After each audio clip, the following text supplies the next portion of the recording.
নমস্কার বন্ধুরা, recruitment update YouTube চ্যানেলে সকলকে স্বাগত জানিয়ে আজকে 22/5/2024 পশ্চিমবঙ্গের সমস্ত স্কুলের গরমের ছুটি কবে শেষ হবে এবং কবে স্কুল খুলবে, আসুন এই সংক্রান্ত আপডেট দেখে নিই বিস্তারিত কী রয়েছে।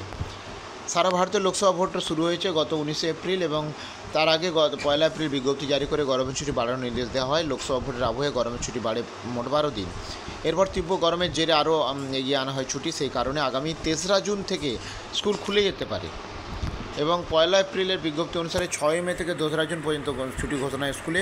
19 এপ্রিল থেকে রাজ্যে শুরু হয় লোকসভার প্রথম দফায় ভোট ছিল উত্তরবঙ্গে, তাই প্রথম দফায় 16 থেকে 20 এপ্রিল সব স্কুল বন্ধ ছিল। এবার দ্বিতীয় দফায় আবার 24 থেকে 27 এপ্রিল স্কুল বন্ধ ছিল। তারপর দফার ভোটগুলো গরমের ছুটির মধ্যে পড়ে যায়। মধ্যশিক্ষা পর্ষদের পরে জানিয়েছিল মানে প্রাথমিক পর্ষদে একই সিদ্ধান্ত নেয় এবং এই গরমের ছুটি যে আরও এগিয়ে আনা হয় এবং 22 এপ্রিল থেকে গরমের ছুটি দেওয়া হয় রাজ্য স্কুলগুলিতে।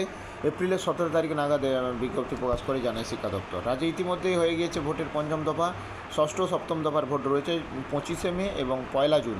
ভোটের ফল ঘোষণা 4 জুন এবং তাই মোটামুটি যেটা আগের যে নোটিশ সেই অনুযায়ী 2রা জুনের পর্যন্ত ছুটি আছে এবং স্কুল খুলে যেতে পারে 3রা জুন। এখনও পর্যন্ত পরিষ্কারভাবে কোনো নোটিফিকেশান নেই, তবে যেটা জানা যাচ্ছে যে গরমের ছুটি যে নোটিশের সাপেক্ষে 3রা জুনই স্কুল খোলার সম্ভাবনা রয়েছে। আরও কোনো আপডেটগুলো অবশ্যই শেয়ার করব, সঙ্গে থাকবেন এবং চ্যানেলটা সাবস্ক্রাইব করে নেবেন। ধন্যবাদ।